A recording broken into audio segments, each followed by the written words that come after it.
One of us is going to win $100. One of us is going to lose $100. Oh, Jonathan has $100. Congratulations, man. You're just claiming that you have taping it to my forehead.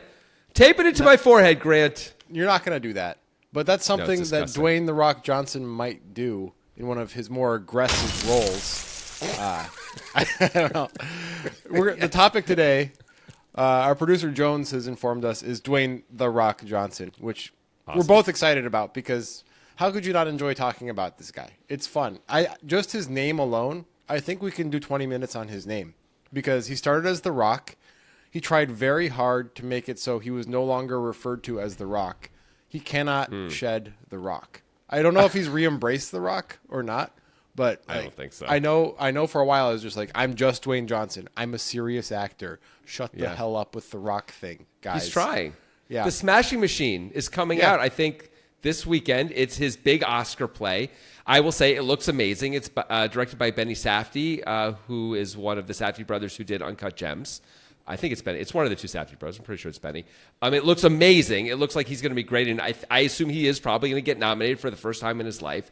It's pretty exciting to be Dwayne Hart as The Rock Johnson.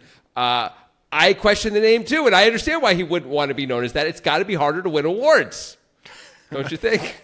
Yeah, I mean, I think if he wins an Oscar, he's going to be more able to shed the Rock moniker, I think. Yes. I think that's probably the case. So for those who are paying attention to the bet, it is Monday, September 29th, 2025, when we are making this bet. I don't know what the bet's going to be about, but it's going to be based on that time of life that we're in right now, which is when The Rock is trying to do prestige TV. What's your favorite Dwayne Johnson role up until this point? Do you have a favorite? My answer is actually, Johnson? I 100% have a favorite. And I had not seen a lot of Dwayne Johnson's movies, to be fair. I did not see Jungle Cruise. I did not see the second Jumanji. But without question, my favorite role is Pain and Gain, where he's not even the lead. He's like the second or third lead to Mark Wahlberg. But that movie I love. Really good. And he is, in my opinion, at least up until The Smashing Machine, which of course I have not seen yet because it has not yet been released. I think it's his best acting he's ever done. He doesn't play the tough guy who's like funny and charismatic. He plays like a dumb, tough guy who screws everything up all the time. And it's based on a real person and is very funny and believable and great. And I really enjoy that movie. How about you? As a fan of hyperbole, this isn't what I think is his best role as far as acting is concerned, but I think it's the most the Rocky thing that he could possibly do, but is his character in Fast and the Furious movies. Hobbs, I think, or is he Shaw? I don't know. It's one of he's one of those guys. Yeah, I don't know. Like him and Jason Statham did a spin-off movie, I guess, that I never saw. They sure did. But like the character that was so reflective of The Rock at the time being like, I am not allowed to lose a fight to Vin Diesel on camera. And Vin Diesel being like, I am also not allowed to lose a fight to The Rock on camera. We're going to fight through like a bunch of walls that could never be broken by human bodies. And we are essentially superheroes in this movie that has no magical properties. I love that about The Rock, that he was in that role being as dumb and macho as possible. That's like the ultimate Rock. He's like punching through airplanes and shit. Like it's the best. How dumb. How dumb is it to have in your contract that everyone knows about that you cannot lose a fight in a movie? Yeah. Like that makes fights not interesting to watch in a movie, right? If I know the guy can't lose, that's not fun. I'm pretty sure those movies did pretty well. You know, maybe it's okay. So, maybe they would have done better. You know, Fast X was kind of a disappointment. It's kind of a disappointment, Grant. They're going to make one more, but now they're not going to make 5 more. They're making 1 more and they're out because, it's declining, Grant. Let's be honest. They had a much better run than you would expect. And I think we could do another whole 38 minutes on the Fast and the Furious franchise and the evolution of that over time. I mean, just a quick recap. We started with a gang of LA miscreants who were stealing TVs off of trucks and raced for fun on the side. And 6 movies later, they're government agents who cannot be killed by bullets. Like, how did we get there? When you say they cannot be killed by bullets, it's not that bullets strike them and they don't die, right? It's that everyone's now a stormtrooper shooting at them, right? And so no one can hit them. That's what I mean, right? That, but also like they don't die from normal things that humans would die from. There's like a particular scene, and I think it's the 6th one where Vin Diesel like is like on the hood of a car that's going 148 miles per hour, and he jumps to the hood of a car that's going the opposite direction at the same speed, and he like slams into the window, and there's like a little crack in the windshield bit, and he's like, my hip, I'm okay. Like, it's just, I've seen they're jumping out of space. Like clips. They're stealing TVs, and then they're jumping from space to defeat the Russians or something. I don't know. Like, it would be better if their heists just didn't get like more grandiose in terms of what they were stealing, just how they were stealing. So they were going to space, but to steal monitors off the space station. So they're still basically stealing TVs. It's always about TV theft. Yeah. Do you know the glare protection level? The glare protection level you need in space is so high they don't even allow it on Earth. That resolution is 200K, buddy. It's nothing like we've ever seen. The NSA has had this for 6 years. We've got to get it. Yeah. We've got to get it. It's worth $1 billion. I know a guy in East LA who will buy it for 40% of its market value and sells it for me. Yeah, only the richest collectors, because they just keep it in a vault. No one can even watch that TV now. Yeah. All right. What's the bet? Yeah, let's get to the bet about Dwayne "The Rock" Johnson. All right. Well, you are correct, Jonathan, that The Smashing Machine is coming out soon. It's coming out this Friday on October 3rd. And many critics are buzzing about this being the potential Oscar bait for Dwayne "The Rock" Johnson. It is currently receiving a 79 on the tomato meter of Rotten Tomatoes. So that is what the critics are estimating this, the film so far, because some people have seen it early. Jones, how many critic reviews do they have? They had, I think there were over 50. Let me just look. Okay. Okay, not like 4 though. It's like 84 reviews. Okay, that's a lot. And it's at 79%. So do you know there's a difference on Rotten Tomatoes? There's the tomato meter and there's the popcorn meter. So the popcorn meter is what the people sort of react to. Yeah. There are not, obviously because it's not out yet, there are not reviews on this film yet. So on October 6th, how high will the popcorn meter get for The Smashing Machine? So let's be clear about the way Rotten Tomatoes does its metrics, because it's different than something like Metacritic, where it takes ratings that are on a dimensional scale. Rotten Tomatoes, you have to say yes or no, basically. It's like, I like this movie or I don't like this movie. So it's much harder to achieve. Is that how that works for the popcorn meter as well, Chris? Yes. It is. Okay.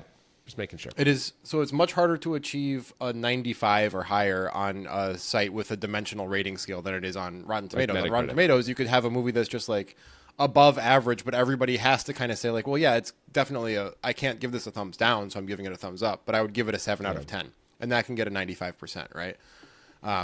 Whereas on a dimensional scale, it can't. So it's historically, in my experience, the movies that have like 94% critics on Rotten Tomatoes and 58% popcorn meter, it's like, oh, this is going to be so boring. It's going to be like a lot of like auteur shit. Like there's going to be French spoken in this movie for sure. I'm not interested. Yeah. Julie Binochet is one of the stars. Get out now. Yeah. Yeah. So I'm a little concerned for this movie, just as an aside from the bet, about like that it's only at 79% on that many. I would expect that a prestige movie like this would be at like 95 plus, and then maybe if it's a boring movie, the users come in with a lower score.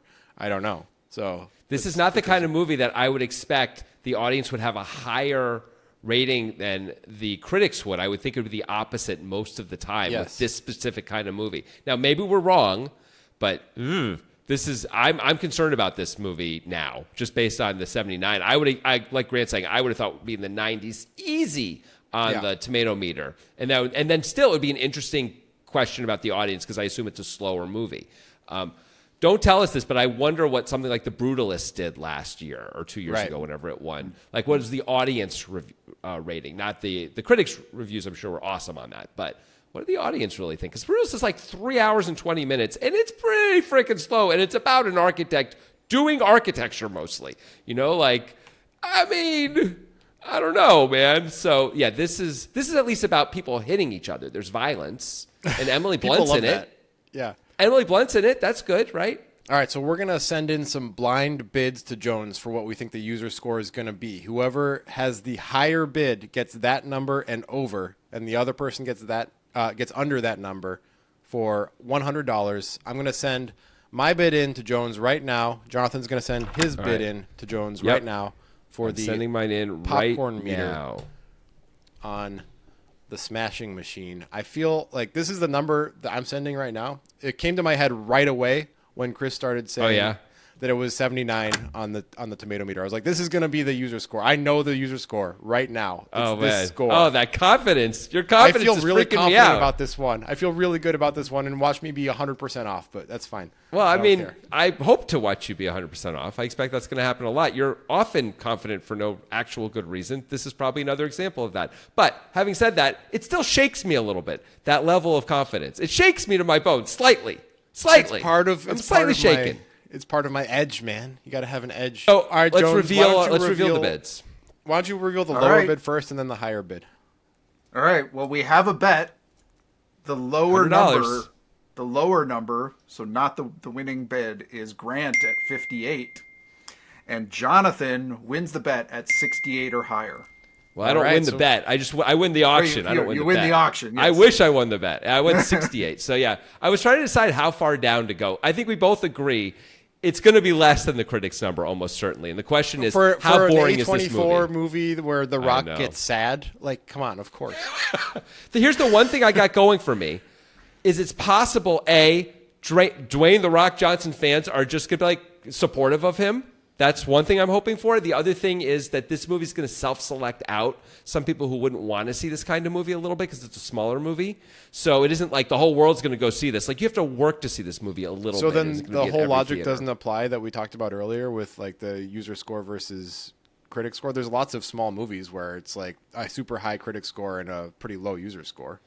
No, it is absolutely true what you just said. I'm just trying to give myself reasons to feel good here, man. You don't got to poke holes in everything. Nobody cares, okay? This is the time to poke holes. I can now reveal all of my thoughts because the bid has been made. Like, so the question is really, like, how boring is this movie? Because, like, if the reason why the critics didn't like this movie is because it's a little too broad, actually, that works for me. You know what I mean? That means the fans are going to like it more. But if the reason why the critics didn't like it is because it's slow as hell, I've seen the preview, man. The preview looks amazing. I believe in this movie. I think I'm going to win this. All right, let's ask Jones. Jones is, of course, the arbiter of all things. Before we know the actual answer, Jones always tells us who he thinks is going to win. And, of course, we're going to keep track of that, too. And we're going to find out if he's any good at this kind of stuff. Jones, who made the better bet here? I'm a sucker for the buzz right now. So I think the people are actually going to like this movie. So I'm going with Jonathan. All right. It's a cool bet. All right, let's come back on October 6th and find out who won. All right, I got 2 kids, and I really hope they're smart enough to both go to college, so I need The Rock to suck. Jones, please let it be under 68. I haven't looked. I don't know the results.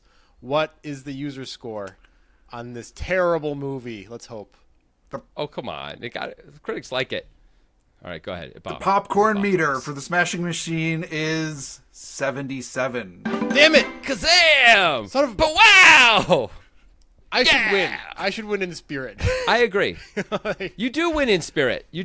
Just not in any financial terms you lose. That's all. But in spirit, you absolutely win. In morality, you win. In vitality, you win. Morality, it's just the money way. In morality, it's an easy win. It's not hard against you to win in morality. But I agree. But, sometimes the good guy doesn't win. It's better that way, actually. Yeah, I know. You love dark stuff. You love it when it's dark. No Country for Old Men type situation. The Smashing Machine probably has some dark moments.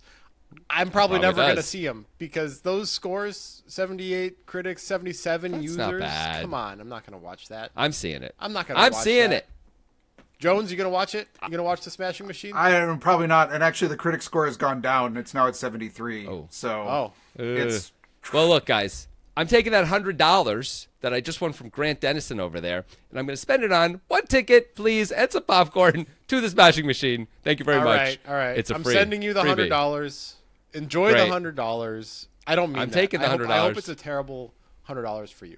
I hope you accidentally buy your own demise with this $100. You know what I might do? I might buy go extra buy seats. so many packs of cigarettes. That's what I want you to do. I'm going to go buy myself to the movie. I'm going to buy as many seats as $100 will buy.